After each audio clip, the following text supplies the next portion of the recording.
চলো আজকে তোমাদের সাথে আমার লাইফের একটা ঘটনা শেয়ার করি। আমি যখন 11-এর নতুন স্কুলে ভর্তি হয়েছিলাম তখন আমার খুব একটা ক্লোজ ফ্রেন্ড ওখানে হয়নি।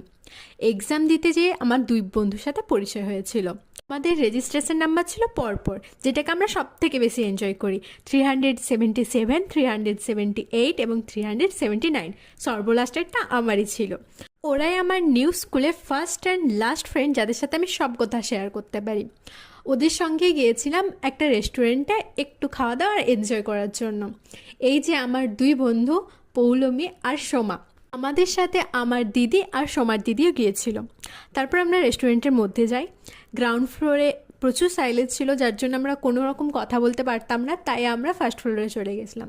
তারপর ওখানে যে প্রচুর এনজয় করেছিলাম, ফটোশ্যুট করেছিলাম, তারপর খাওয়া দাওয়া করেছি, তারপর বাই বাই জানিয়ে আবার বাড়ি চলে এসেছি। পরে কোনো দিন আবার ওদের সাথে দেখা হবে। ওকে, আজকে